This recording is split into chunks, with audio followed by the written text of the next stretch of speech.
असांजो हालात अलाए कहिड़ी थींदी बाबा। असां मिसकिननि जे लाइ सहारो हे आहे न, रोज़ी हिन मां ई खाऊं था, खाजा मां जेका असां हिन जी अलाह हिन जी खाऊं था पिया, रोज़ी हिन मां ई कयूं था। बादशाह आहे जेको असांखे ॾेई न पचारे, ॿियो केरु ॾींदो?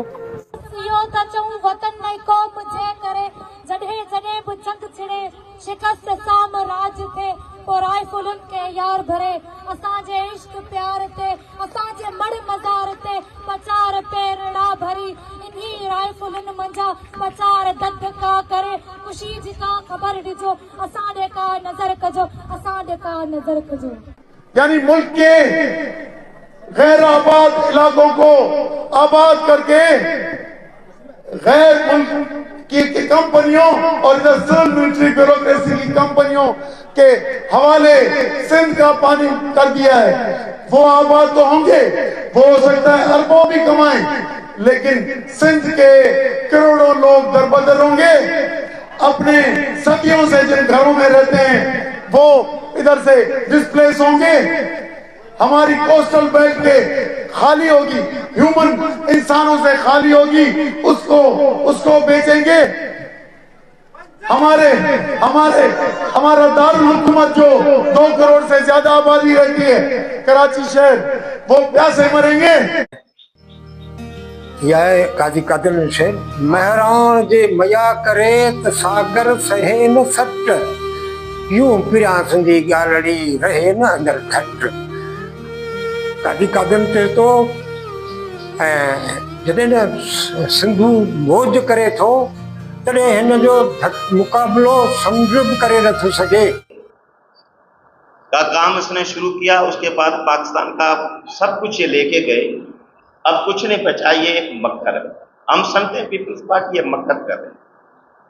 जब एक ही साथ कह रहे, अवाम जब कहेगी तो उसके बाद हम ये कहेंगे, तो वफाक से हम डिमांड करेंगे। भाई अवाम तो कह रही है, ये बिलावल मक्कर कर रहा है, ये 18 तारीख का मक्कर है। इस मक्कर के जरिए ये पब्लिक को ये लेसन देना चाहते हैं, ये पब्लिक को यह कहना चाहते हैं जैसे पब्लिक इसके एतमाद करे और पब्लिक कोई जदोजहद ना करे, तो ये इसी मुफाद के इसको वज़ीर-ए-आज़म की कुर्सी चाहिए। इसको लोग प्यारे नहीं है, इसको अवाम प्यारी नहीं है। ये बेवकूफ करने के लिए इधर आ रहे हैं। कौन से आप एहतजाज कर रहे हैं, किससे आप डिमांड कर रहे हैं? गवर्नमेंट में आप बैठे हैं, प्रेसिडेंट आप हैं, सेनेट में आप बैठे हैं, आपके सदर साहब आप हैं, इतादी आप हैं, आपको इताद करना नहीं चाहिए। गैस खणी व्यो थर जो कोयलो ऐं पानी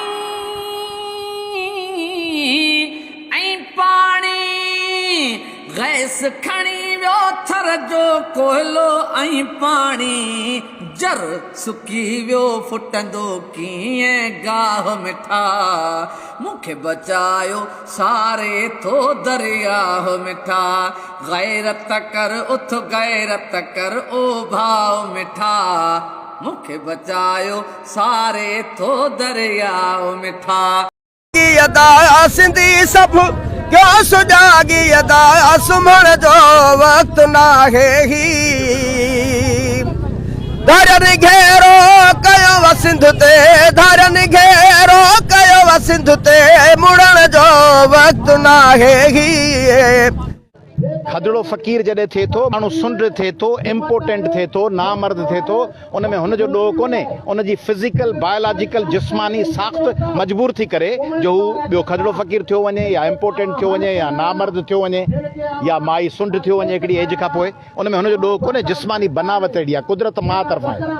पर जेको ज़हन खदड़ो थी वञे, जेको ज़हन सुंड थी वञे, जेको ज़हन नामर्द थी वञे, माण्हू पैसे जे पोयां पंहिंजे वतन खां लातालुक थी वञे, उन खां लख दफ़ा बहितर उहो खदड़ो फ़कीर आहे जेको रस्तनि ते कंहिं ॻाल्हि जे ख़िलाफ़ एहतजाज पियो करे, ऐं ॿियो हेॾियूं मुछूं वठी, वॾा पाचा रखी, वॾी गाॾी में गजगोड़ कंदो वते, ऐं उनजो ज़हन इम्पोर्टेंट हुजे, नामर्द हुजे, सुंड हुजे, ऐं उहो पंहिंजे वतन जो सौदो करे। उन सुंड, उन नामर्द, उन नाअहल, उन सुतल, उन लूसी, उन विकामल ज़हन खां उहे समूरा माण्हू अफ़ज़ल आहिनि जेके पोड़ा आहिनि, पका आहिनि, ॿार आहिनि, नंढा आहिनि, विचा आहिनि, मर्द आहिनि, औरतूं आहिनि, टी जिन्स आहिनि, खदड़ा फ़कीर आहिनि, कहिड़ी बि ज़ात, कहिड़ी बि बिरादरी, कहिड़े बि मज़हब, कहिड़ी बि ॿोली ॻाल्हाईंदड़ माण्हू पंहिंजे वतन ऐं कैनालनि ऐं पाणी ऐं दरिया लाइ बीठा आहिनि। उहे उन्हनि सुंड ज़हननि, उन्हनि नामर्द ज़हरनि खां करोड़ दफ़ा बहितर आहिनि जेके रुगो माल वेठा ॻणीनि। ॼण माउ ऐं औलाद, सिंधू हिक ॿिए जी सुञाणप आहे। हक़ीक़त में सिंधूअ मां ई बड़े सगीर खे नालो मिलियो आहे ऐं हिन सिंधूअ जे किनारे ते ई दुनिया में क़दीम तरीन मोहन जो दरो आहे। सिंधियुनि दुनिया खे इल्मु तिब, इल्मु नजूम ऐं मैथमेटिक्स में ज़ीरो ऐं डेसिमल ॾिना, जेको ई हिन वक़्त जे तरक़ीअ जो सबबु बणी सघिया। शाह लतीफ़ सिंधियुनि खे एके ऐं वहदत अल वजूद जो सबक़ु पाढ़ियो ऐं सचल ऐलान कयो, ऐं जो ई आहियां सो ई आहियां। असां हिक वॾी तारीख़, शानदार सभ्यता ऐं शानदार अदब जा वारिस आहियूं।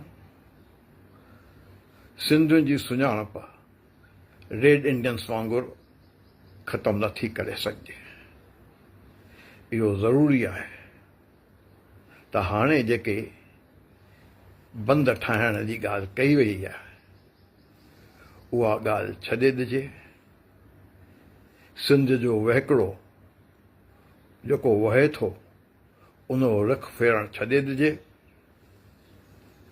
छाकाणि जो ईअं करण सां सिंध बयाबां थी वेंदी। हाणे ज़रूरत आहे त सभु सिंधी सभु विछा विसारे हिक शख़्स सां गॾु थी ख़ुशीअ सां वरी नारो बुलंद कनि त मर वेसूं सिंध को सुकण न ॾेसूं। इहा हिक तारीख़ी घड़ीअ जी ज़रूरत आहे जेका सिंधी ज़रूर।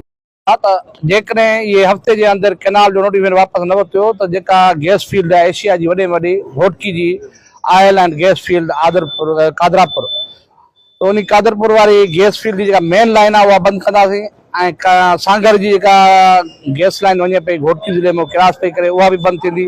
एंग्रो फर्टिलाइज़र जेका आहे उहा हिकु बि ॿोरी इन पंजाब तरफ़ न वेंदी। हालात इहे थी विया आहिनि त तव्हांजी KPK पाकिस्तान जे इंतज़ामिया ऐं पाकिस्तान जे हुकुमरान जे रिट खां ॿाहिरि आहे। बलोचिस्तान जा हालात ख़राबु लॻा पिया आहिनि। हाणे असांखे एतिरो मजबूर न कयो वञे जो इन हालात ते असांजे गैस ऐं इहे ज़ख़ीरा जेके असांजा पंहिंजा आहिनि ऐं इहे असां पाण बंदि कंदासीं ऐं इन वक़्त जो इंतज़ारु आहे हफ़्ते खां पोइ। ऐं इहो पाणी ते जंगियूं थींदियूं ऐं असां बिल्कुलु पाणी हिकु जियापो आहे, जीअण जो हिकिड़ो रस्तो आहे। पाणी ते कॾहिं बि कंप्रोमाइज़ न थींदो। न घुर्जे असांखे न सपनो न गुल, न मोल्हे ले मोती अमुल।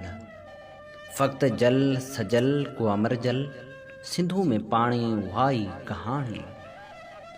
सितारा सितारा अड़ियो सितारा, असांजे नसीबनि जे नीरे उफ़क़ ते न तो चमकंदे छा। कबूतर कबूतर अड़ियो कबूतर, मदीने जा प्यारा कबूतर, परण में लिकाए सगोरे नबी खे असांजो सनीहो न पहुचाईंदे छा। त सिंधड़ी जो शहबाज़ भिटिजो भिटाई ऐं सन जो सनाई। ख़ुदा जी ख़ुदाई न तोखां घुरनि था फ़क़्त पंहिंजे दरिया में पाणी उहाई कहाणी।